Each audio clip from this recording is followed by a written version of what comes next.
Awesome. Well, it's nice to meet all of you guys. My name is Nick. I'm one of the co-presidents of NU Impact alongside Taylor. I'm also a member of the Undergraduate Impact Investing Society, where I serve as the vice president of onboarding. And I'm a finance and economics major here at Northeastern. Cool. And I'm the other co-president alongside Nick here. I'm, again, one of the other co-presidents of NU Impact, and I'm super excited to be here today. Awesome.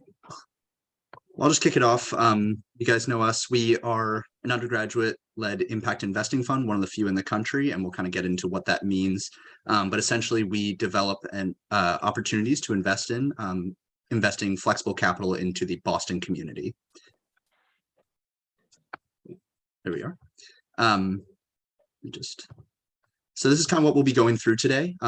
We'll try to be quick about it so we can all kind of have conversations about what it is our role is in the Boston community, in the Northeastern community. But I'll let Taylor kind of kick it off with who we are. So we are actually a pretty young fund. We were founded in 2016 by two female founders, and they kind of came up with the idea of NU Impact with a couple of other friends, mostly because we sort of saw the need for redirecting capital, especially within the Northeast community, or especially in Boston. Sort of the inception of it was a bunch of students were really passionate about impact investing, but weren't really sure how to go about it. And especially considering that Northeastern as a university sits right within the heart of Boston and amongst a bunch of different communities, it was really important to those students to figure out a way to create positive change and impact capital in a purposeful manner for the communities that Northeastern and especially NU Impact sits in. And so it started in 2016 with our two founders, and it's kind of grown ever since. It started off really, really small. It was really only 5, 6 people. And now our fund's kind of made up of 60 plus members. And we actually finally have a portfolio that we're starting to manage, and we're starting to develop a little bit more. So that's been a really, really exciting part. And that's kind of where we are now in 2022. A couple of fast facts just about NU Impact, a couple of cool things. We are one of the only undergraduate-led fund impact funds. That's one of the cool things that was kind of started, where there are a lot of graduate level funds, but a lot of the times it's very hard to sort of create the impression that the undergraduate level, you're able to properly input in policies to actually have an undergraduate-led impact fund. So we're one of the only few ones in US, which is really cool. As of right now, we have about 100K invested in the Boston community. It's not a lot in terms of the grand scheme of VC or directing capital, but for us, it's really cool that we're able to do that. And the coolest part of it is that we're able to see it live in the community that we're in, and so we're able to really see how our capital impacts the community that we sit in. And kind of like I mentioned as well, our fund now has grown to 60 plus student members across many different schools. So we try not to just focus on students from the business school, but we try to incorporate and encourage people from all the undergrad colleges at Northeastern to take part in what we do. And some other things we do along with that, besides just our portfolio and investing, is it's really important to us to sort of spread what impact investing is, or just spread what the idea of purposeful capital is. And so we do really care about creating campus-wide speaker events. And so in the past year, generally, we have like 13 to 15 campus-wide speaker events, along with our annual conference that we host every year in the spring. That generally has over 120 plus attendees and a bunch of really cool sponsors too. Yeah, so Taylor kind of touched on what our goals are in the Northeastern community, but just to kind of put them into a three-pronged approach that we tried to use to help inspire these Northeastern students and our broader Northeastern community. The first kind of goal of NU Impact is to inspire the advancing the awareness of purposeful capital. So this is to, through kind of our events team, we're kind of bifurcated into an events team and a fund team. Through our events team, we try to organize these events. We have our Sustainable Investing Summit, and this helps us kind of access the Northeastern community. Like Taylor just mentioned, our fund is a little bit smaller than you typically see, actually probably smaller than every single other fund on this call even. But what we try to do is expand our ideas and knowledge past our fund and encourage Northeastern students to kind of enact that in their own lives and invest in impactful companies. So we try to inspire that investment. Our second kind of prong is educating people on the idea of impact investing. And that is kind of done through our, again, Sustainable Investing Summit, a lot of our speaker events. We try to encourage people to come out, not just from NU Impact, but the broader Northeastern community. to better understand what it is impact investing is and how they can implement that in their own lives. And then finally, as I just mentioned, we have this bifurcated kind of club where on the investment side, we have our broader NU Impact Fund, which invests in mission-driven startups in Boston, which we'll kind of touch on what our thesis is. But as I was just saying, we have this Sustainable Investing Summit that we hold every spring, and that will happen again this spring, likely in April.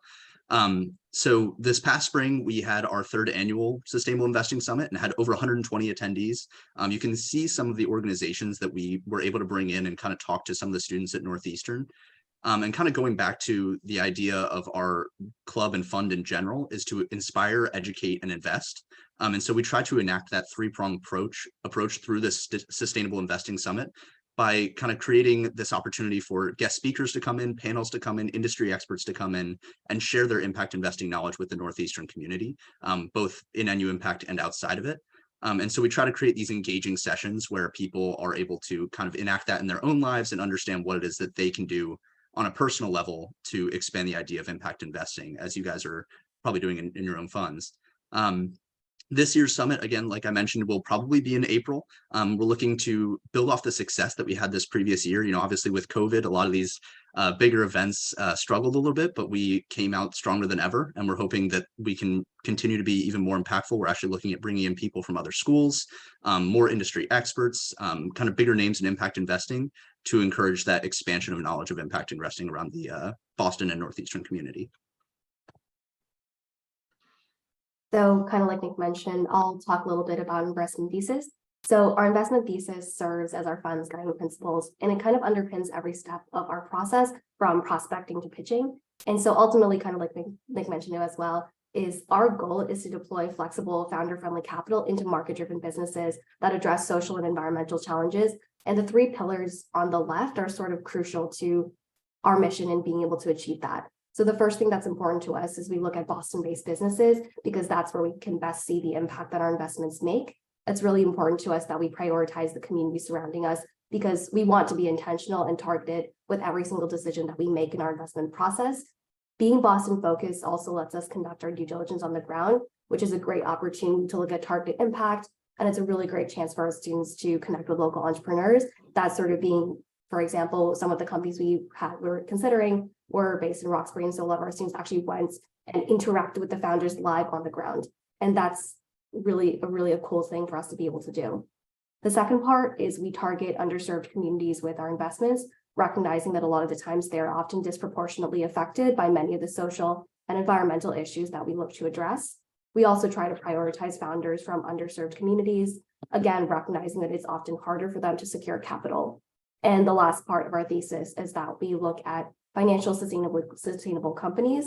While we don't require them to be profitable necessarily at the time of the investment, we ideally want them to be operational and revenue generating with plans to become profitable in the long term. While the companies in general are all under these 3 pillars, we do break up our fund into different verticals, which are outlined here on the right. And so each of these verticals kind of tries to address a different area, different potential market within the greater Boston community. But this thesis helps provide sort of the common ground to evaluate each in each of these industries on. Cool. So the next part is I'll talk a little bit about our investment process. So here's a really quick look at what our process looks like. And this process was developed in partnership with our faculty advisors, our industry advisors, as well as our alumni advisors, and modeled after the processes of larger impact funds in the Boston community or just generally across the US. So this takes our analysts. This process is what our analysts go through, and our analysts go through every single step of this typical early stage VC process. And it gives them a really unique opportunity to kind of learn investment sourcing and diligence while also being able to connect with a very rich community of founders and builders here. So just to walk a little bit through what the process is during the sourcing,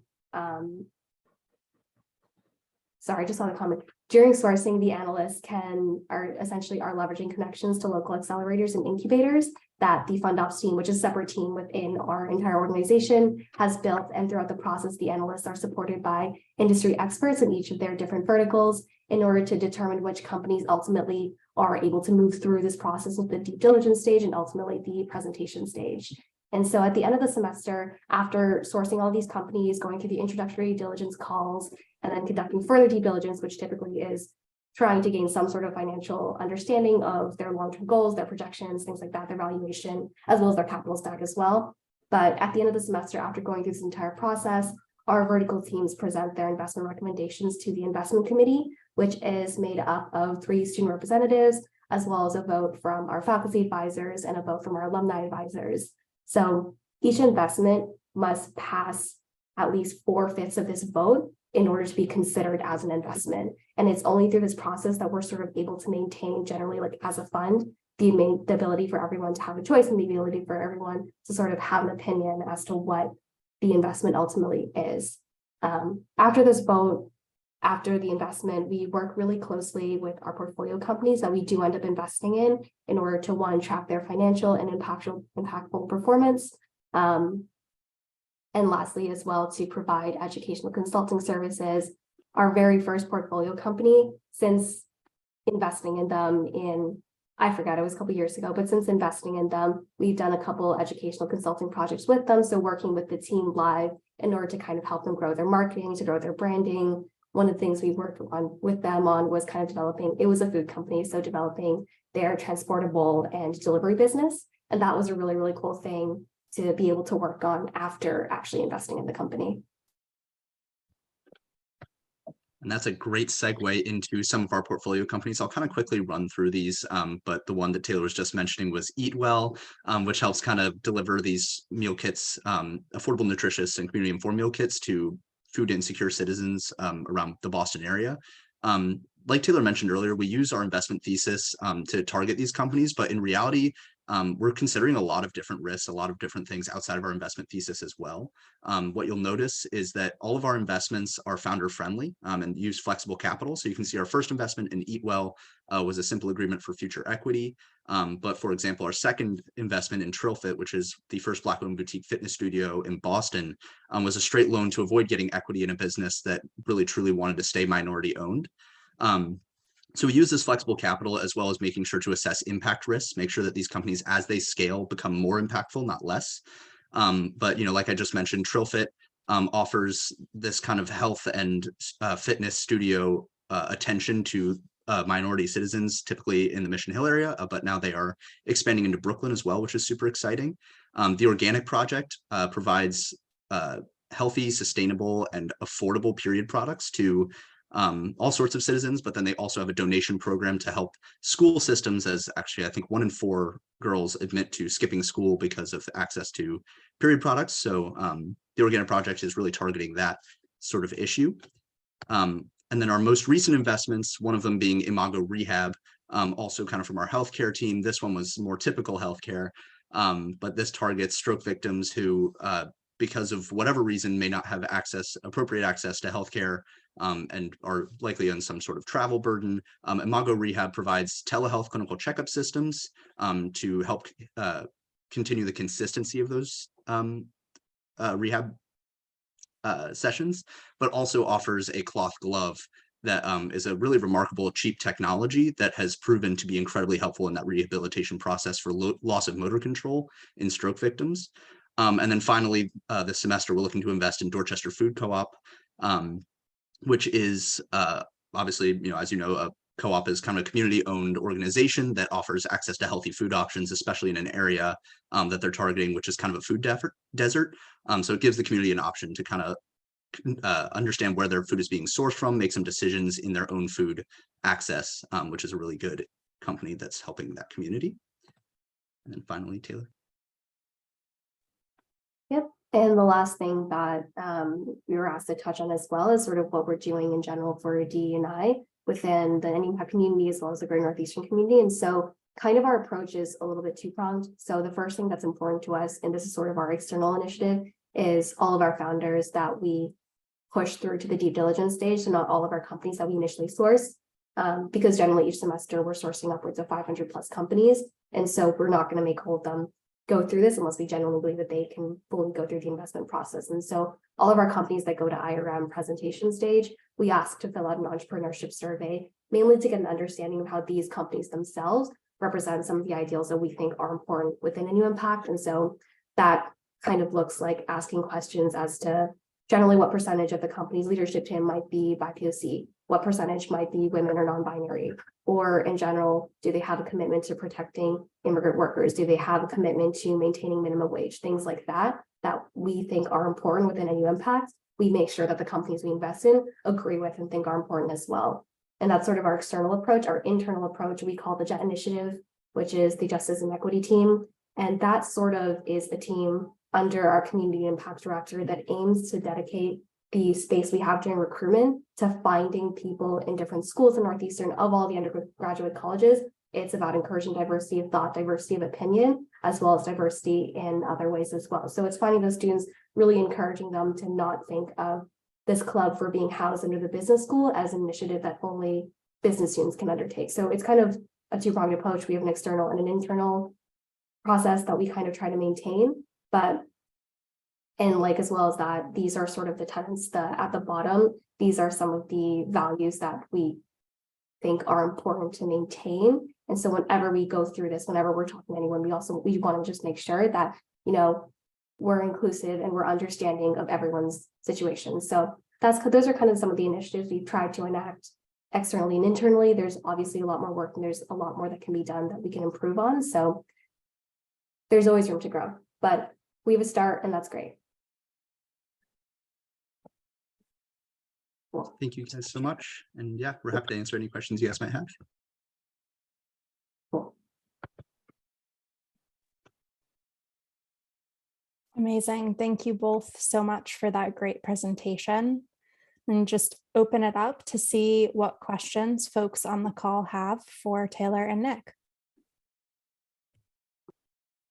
I have one. Can you share the revenues of some of your companies? Are they, I think it said that you do startups, but but give me an idea of where they are now. Highest, largest, and average. I could say median, but I won't. Please. And by the way, congratulations as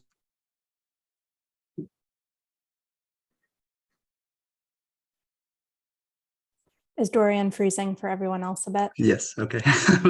Didn't want to miss the rest of the question in case it came back.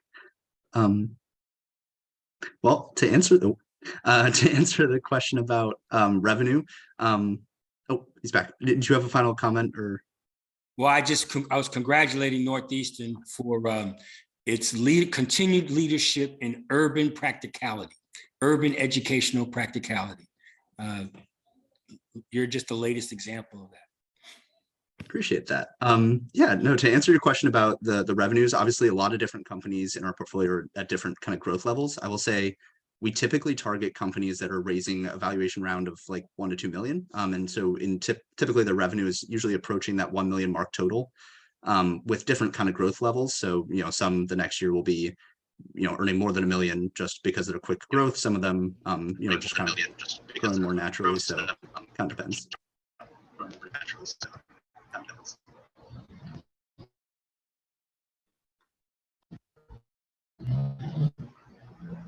I have a question.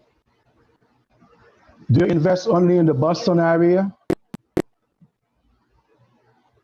As of right now, we do focus on the greater Boston area. Generally, it's sort of extended to Massachusetts, mostly because there's a really great startup infrastructure here. There's a lot of incubators and accelerators located in Boston that we work with, Greentown Labs being one of them.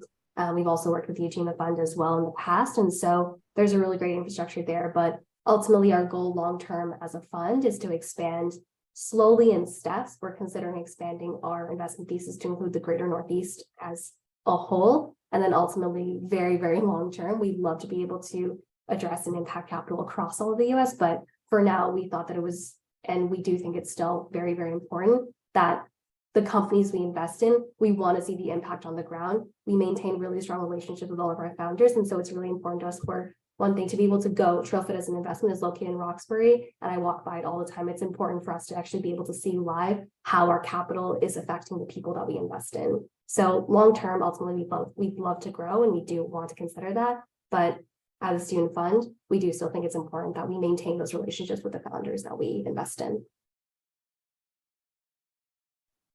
Can you talk about some of the ways that you bring students who are new to investment up to speed, especially since you, as you said, you're committed to bring students in from all over the university? What is there a class they take, or there's standard training materials or modules that you have students go through? What's the process of getting involved and getting up to speed and having knowledge?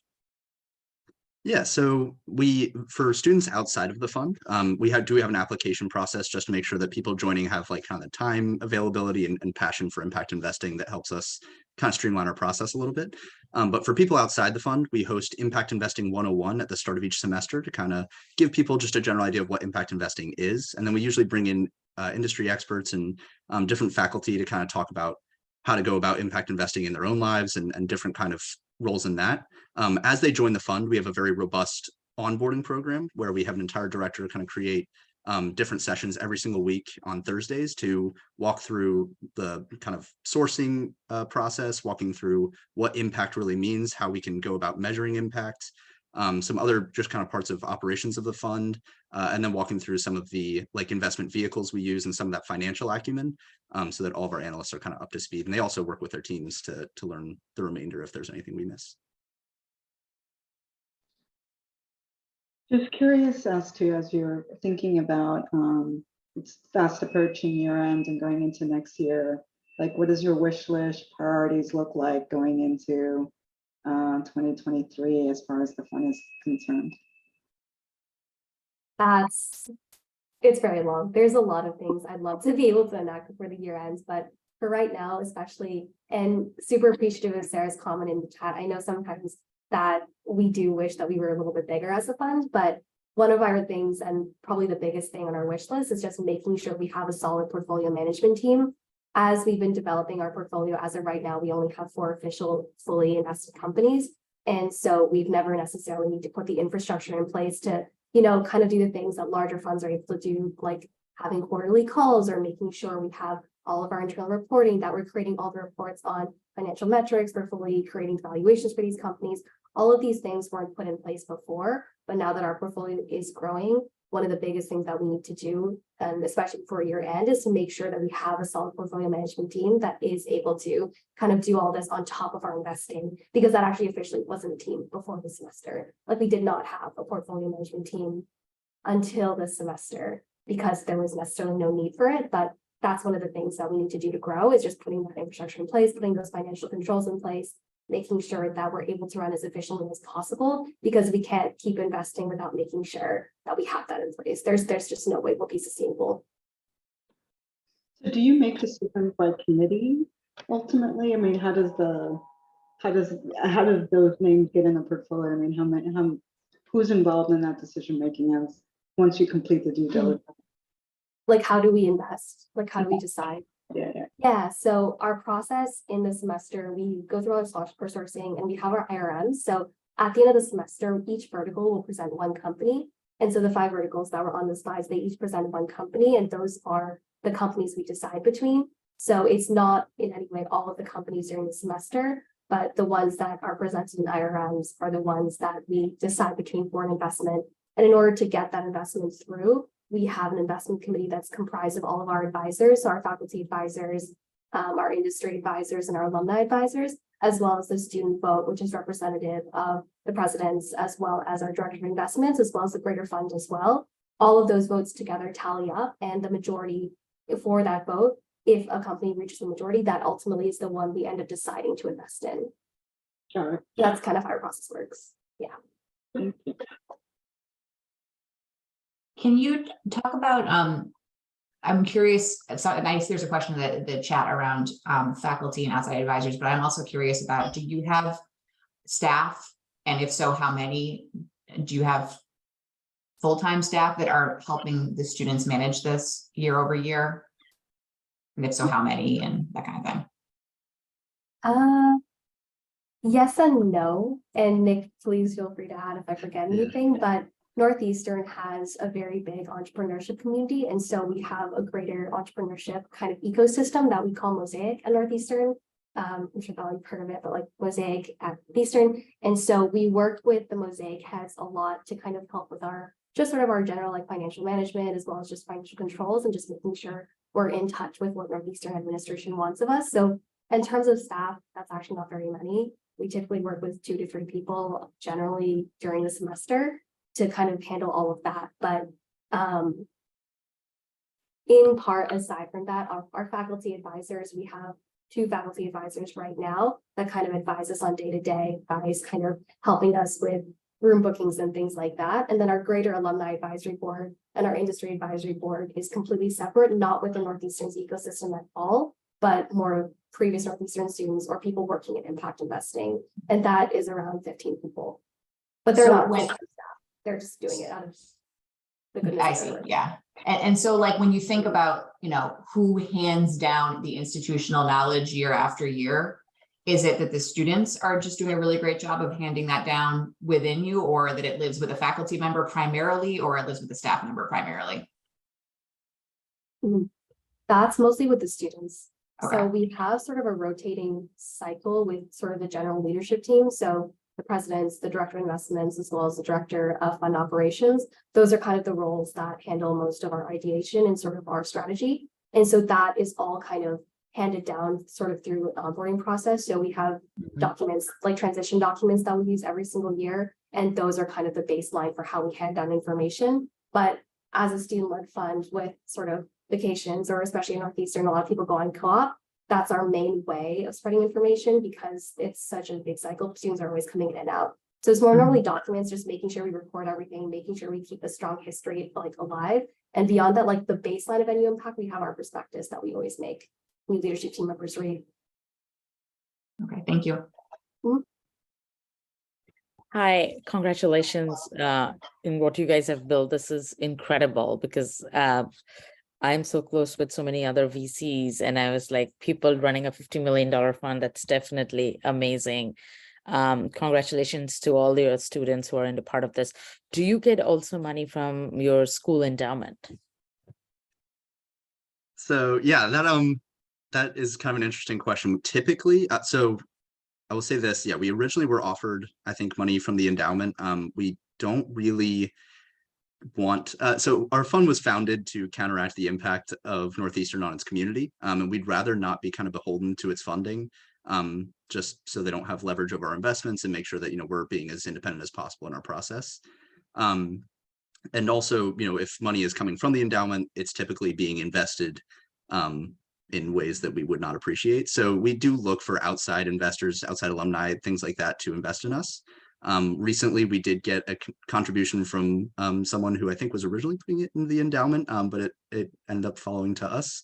So yeah, typically we try to avoid endowment funds for that reason. But it's definitely a source. Yeah. No, that's amazing. And how do you compete with, I know there's like a alumni ventures group, they run like every university fund. So how do you compete with similar funds, which are mostly run by alumni group? And I'm just curious to know about it. Yeah. Yeah, honestly, we don't really see it as competition. There's not too many alumni funds around Northeastern. There are a couple I'm aware of. But really, we try to collaborate with them as much as possible. Oftentimes, the DeMoore McKim, which is the School of Business Development Office, has connections in general to people who are looking to invest in some of these funds. And we just work with that development office. And because of the unique value proposition we offer as an impact fund, typically the funding kind of just comes through that. And as long as we, kind of tell them what we're doing and commit to our mission, the funding kind of follows. And that's been the case for the past 6 years. No, that's amazing. I don't want to hog the stage, but I just have one more question.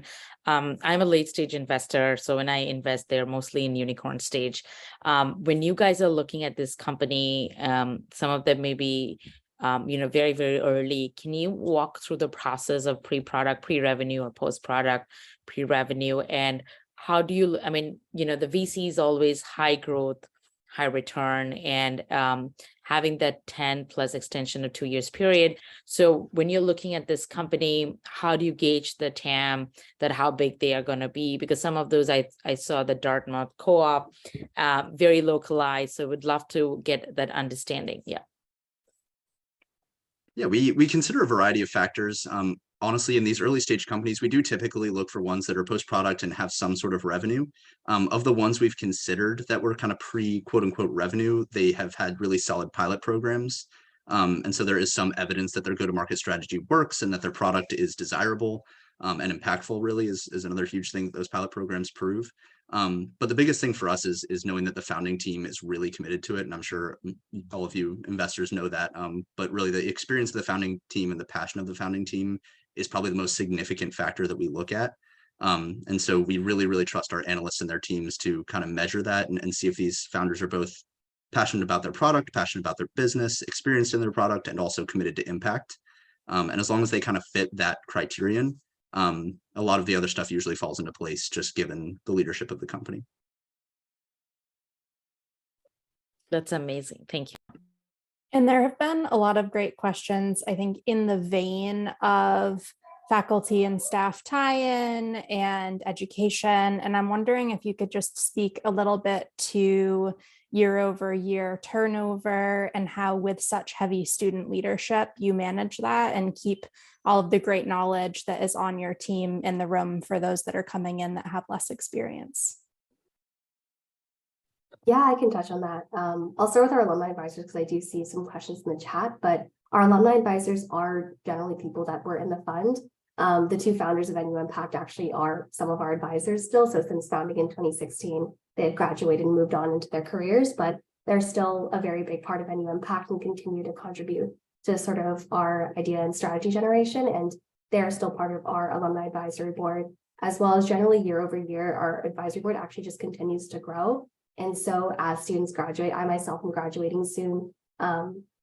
As people graduate, they actually just transition from an on-campus in-person presence to an alumni advisory board position so that they can continue to work with students because they formed a lot of really strong relationships while in the fund with current students that will still be in the fund. So that's sort of the pipeline for our alumni board. Our faculty advisors, a lot of the times, are actually either members of our alumni board or members that we found through working with other accelerators and incubators in the greater Boston area. And so that's sort of more where we form connections with them. We really enjoy working with them. We've asked them to step on as industry advisors, specifically focusing on their expertise in, for example, the food and agriculture industry, where they have the most knowledge in. And so that's kind of how we create our partnerships and our boards. Generally, for the most part, the pipeline, I guess, like the one thing that I will say is mostly the pipeline is coming from NU Impact as people graduate and move on. NU Impact, at least in my mind, does a really good job, I think, of creating those relationships and creating those connections that generally people want to stay and want to continue to stay involved with it, even post-graduation. So that's kind of how the pipeline gets created. And then our faculty advisors as well. Our faculty advisors are impact investors on their own time, either impact investors or one of our faculty advisors is an angel investor in his own portfolio. And so they have that knowledge and purely based of their own experience want to be involved with NU Impact.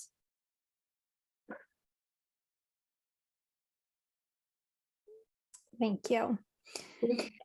And I don't want to put Sarah on the spot. So if you aren't comfortable responding to this, I'll just generally flag, I think it would be great for Sarah and Nick and Taylor to connect, because I know University of Minnesota actually, Sarah, correct me if I'm wrong, outside of both of their equity and fixed income funds has a separate portfolio management team that does a lot of the things that you're referencing creating right now. So would love it, Sarah, if you wanted to give a quick overview of that, or if not, to just flag that you guys should definitely talk that through.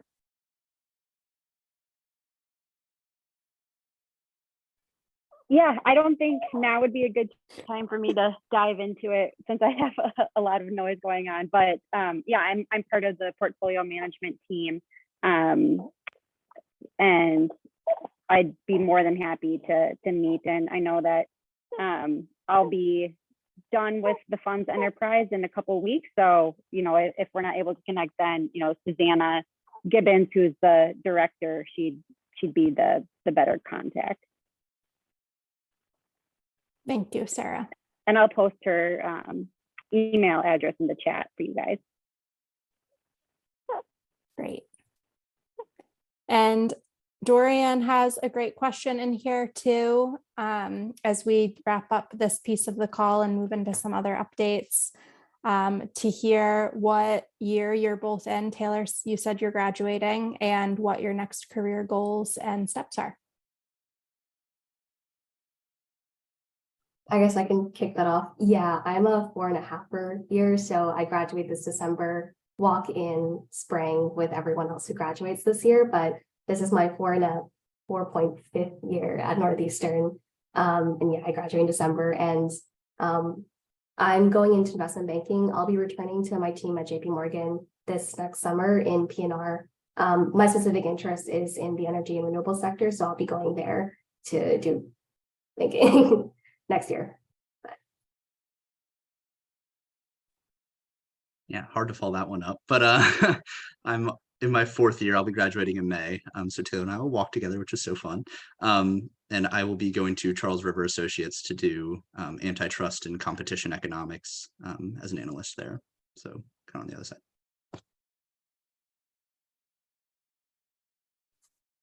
Great.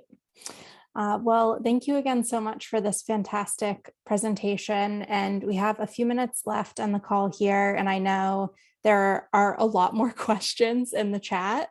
So Nick and Taylor, if you're comfortable and willing to drop your emails into the chat for anyone that wants to follow up, if you'd like to connect, that would be great. And we will be sure to invite you both and other NU Impact folks to join future calls to continue the conversation. So really appreciate you taking the time and sharing your inspiring work.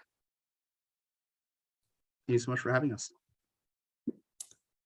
And I really just have a couple things that I would love to share with everyone, and then just open it up to any questions or comments or thoughts and ideas for our next quarterly call that will probably take place in either January or March.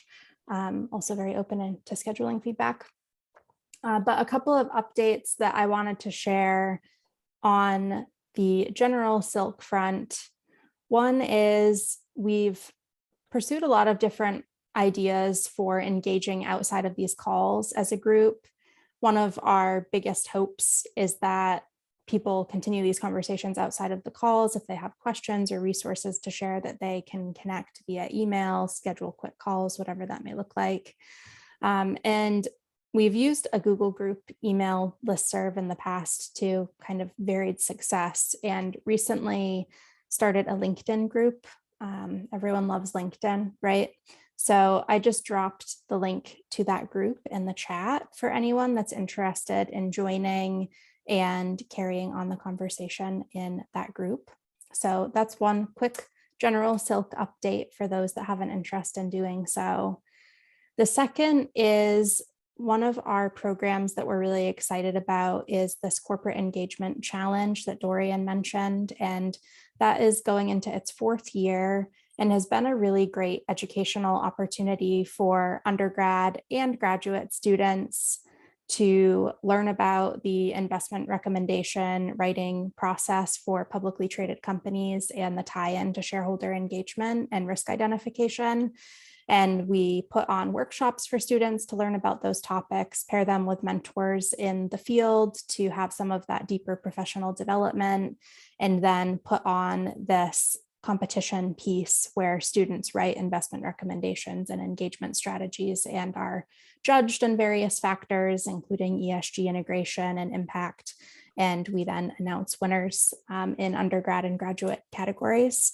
So we look at it as a great learning opportunity and way to build professional networks for students.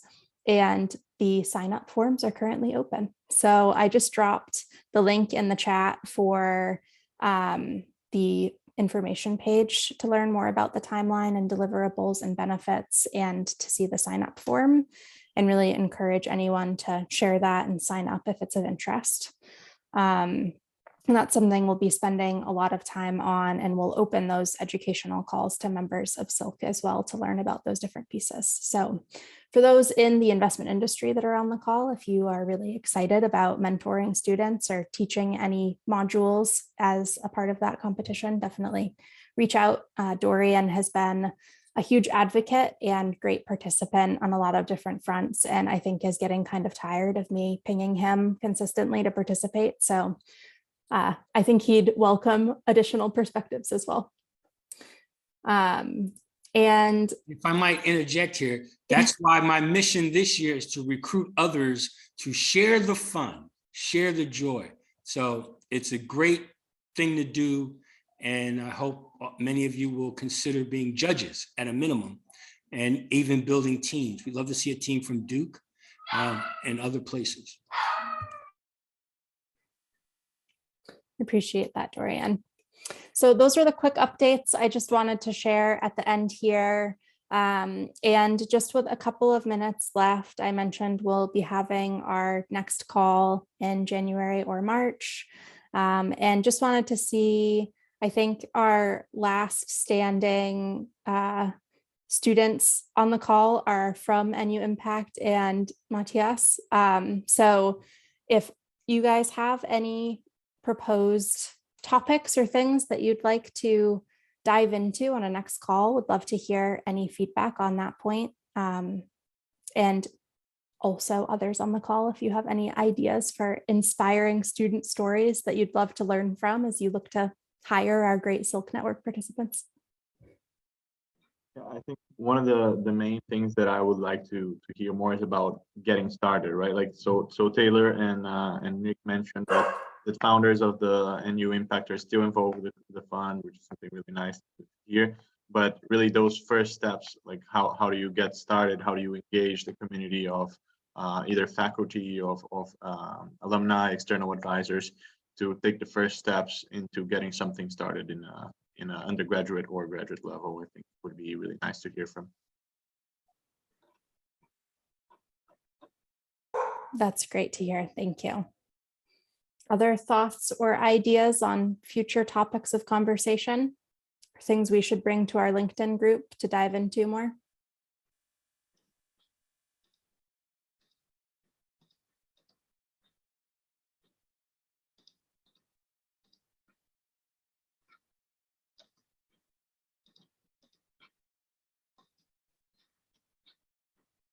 Okay.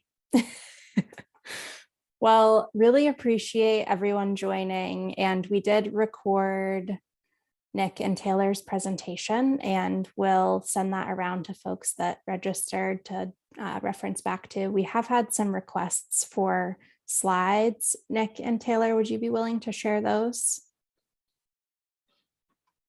I see a head nod. That's great. So we will wrap up then, and thank you all again so much for joining. I'll circle back with an invitation for a call in a couple of months and the recording, and welcome anyone's feedback or input, ideas, questions on how this initiative can best support your work. So please be in touch, and thank you all again.